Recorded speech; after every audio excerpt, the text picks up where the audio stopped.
तो दोस्तों पिछली वीडियो में हमने बात करी थी लघु हिमालय की।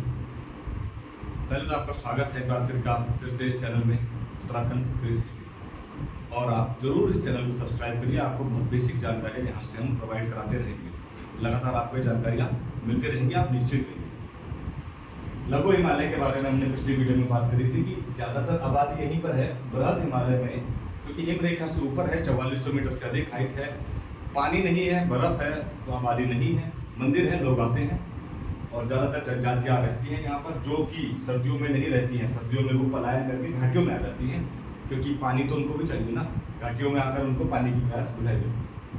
लघु हिमालय फेमस है अपने पर्यटन स्थलों के लिए। मसूरी, नैनीताल, रानीखेत, अल्मोड़ा, रुद्रप्रयाग, श्रीनगर, टोटली आप उत्तराखंड में जितनी जगह भी घूमना चाहते हैं तो लघु हिमालय आइए, क्योंकि यहाँ पर बर्फ़ नहीं है।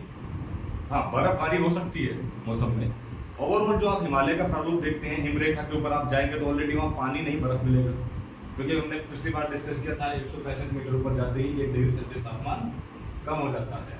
तो लघु हिमालय की इस पट्टी में क्योंकि सबसे ज़्यादा चौड़ाई है, देहरादून, टिहरी, पौड़ी, नैनीताल, बागेश्वर, पिथौरागढ़ ये जिले आते हैं। इन रीजन्स में क्योंकि बर्फ नहीं है तो पेड़ पौधे बहुत होते हैं, बड़े बड़े घने जंगल हैं यहाँ पर। ऊपर जंगल ना होने की वजह ही हिमरेखा थी, यानी बर्फ का जो इलाका है। हमने कहा था कि वहाँ पर बर्फ है तो पेड़ कहाँ से होगा, और जब बर्फ हटेगी तो छोटी छोटी घास होगी।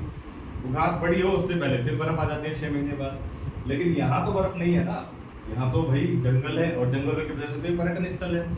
इन रीजन्स में देखा जाए तो उत्तराखंड में सबसे ज़्यादा जंगल पौड़ी जिले में है।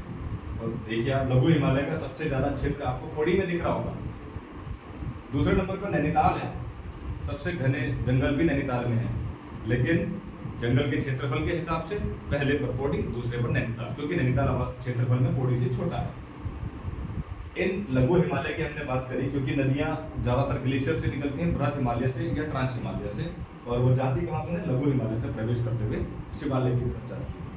शिवालिक की ये पट्टी देख रहे हैं आप लघु के नीचे, देखिए। और मैं आपको बता दूँ, जो बृहद हिमालय और लघु हिमालय के बीच की सीमा है उसको हम बोलते हैं मेन सेंट्रल थ्रस्ट, और जो लघु हिमालय और शिवालिक के बीच की जो रेखा है हम उसको बोलते हैं मेन बाउंड्री लाइन।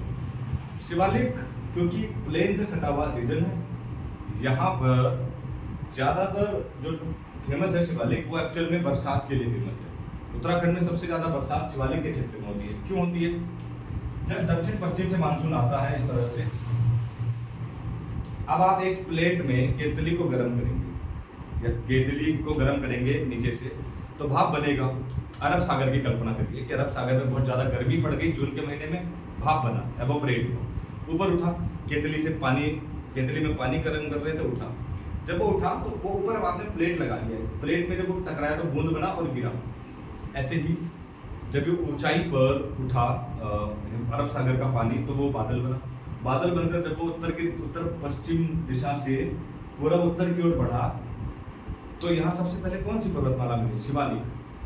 सबसे पहले कौन सी पर्वतमाला मिली है? देखिए प्लेन से शिवालिक। शिवालिक में वो टकराया और उस रीजन में हुई झमाझम बरसात। इसलिए शिवालिक रीजन के नरेंद्र नगर में, लेकिन नरेंद्र नगर ये है, देखिए आप, शिवालिक में सबसे ज़्यादा बरसात होती है। शिवालिक पट्टी को आप देखेंगे तो ये भाबर और तराई के ठीक उत्तर में है, और इसको हिमालय का बाह्य द्वार बोलते हैं, बाह्यतम हिमालय, ये ओपनिंग है हिमालय की। इस रीजन को देखिएगा, लघु हिमालय और शिवालिक के बीच के कुछ संरचनात्मक घाटियां भी हैं। घाटियां कैसी होती हैं? ये लघु और ये हुआ बृहद, सॉरी ये शिवालिक और ये लघु, तो बीच में घाटी का निर्माण हुआ। ये संरचनात्मक घाटियां हैं, इनको हम दून बोलते हैं। मोस्टली देखिए आप, पाटली दून नैनीताल में, ये देहरादून में, देहरादून उत्तराखंड का सबसे बड़ा दून भी है। किन दो सीमाओं के बीच में मेन बाउंड्री लाइन की बात हो रही है, ये शिवालिक और लघु हिमालय के ठीक बीच में दून घाटियां बन जाती है। क्योंकि इसके बाद आप ऊपर और देखेंगे तो ये हुआ आपका बृहद हिमालय और ये आपका हुआ ट्रांस हिमालय, इस तरह से निर्मित है। ये घाटियां हो गई, ये हुआ आपका दून, यहाँ घाटियां हो गई। ठीक, हम बाद में डिस्कस करेंगे इसके ऊपर। अब हम नीचे की तरफ आते हैं। नीचे भाबर और तराई का क्षेत्र है, जो मैदानी क्षेत्र है। भाबर का क्षेत्र वो क्षेत्र होता है जब यहाँ से नदियाँ आती है ना, देखिए सपोज के जैसे कोसी नदी, कोसी नदी कौसानी से निकलती है अल्मोड़ा होते हुए, ये देखिए रामनगर से। तो ये नदी जब आती है ना प्लेन की तरफ, इसकी खासियत क्या होती है? जब नदी कभी आती है तो क्या करती है?